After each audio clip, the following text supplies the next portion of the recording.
crushed. 47 years of tolerating and enabling the world's leading state sponsor of terrorism are over. Iran's murderous terrorist leaders are paying for their crimes against America, and they are paying in blood. Since 1979, the terrorist Iranian regime has actively and intentionally facilitated the killings of Americans. They chant death to America and fund other radical terrorists who attack our country and are seeking to destroy Western civilization itself.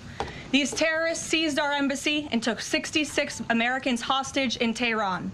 They slaughtered 241 U.S. service members with a truck bombing in Beirut. They killed and maimed hundreds of American service members in Iraq. And this is just a small fraction of their blood-soaked record. Prior leaders have been too weak and ineffective to address this threat. Some, like Barack Hussein Obama, even sent pallets of cash that ultimately financed this terrorist crusade against the United States and our people, while signing stupid and naive deals that put Iran on the path of developing nuclear bombs. After years of endless appeasement and empty statements from politicians on both sides of the political aisle in this town, President Trump is finally the man of action.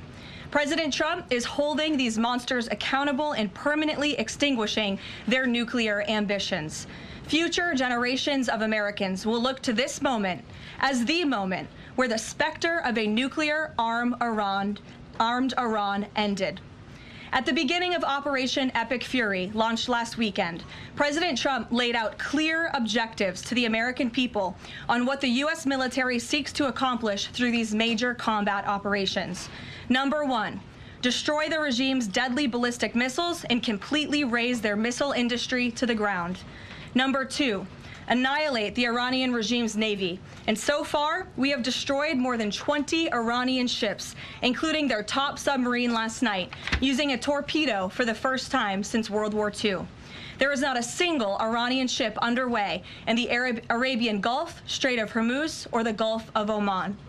Number three, Operation Epic Fury will ensure the regime's terrorist proxies in the region can no longer destabilize the region or the free world and attack our armed forces. And thus far, Iran's proxies are hardly putting up a fight. Number four, this mission will guarantee that Iran can never obtain a nuclear weapon. It's safe to say that thus far, Operation Epic Fury has been a resounding success. American forces have struck more than 2,000 targets, destroying hundreds and hundreds of ballistic missiles, launchers, and drones. As the Department of War said this morning, we expect to have complete and total dominance over Iranian airspace in the coming hours, clearing the skies for our brave warriors to continue achieving these noble and long sought-after objectives. There's been a lot of misreporting and intellectual dishonesty from the American media on why President Trump decided to launch this operation. So let me remind you, Operation Midnight Hammer, which took place last June, obliterated Iran's 3 major nuclear sites. Yet the terrorist Iranian regime has remained fully committed to rebuilding its nuclear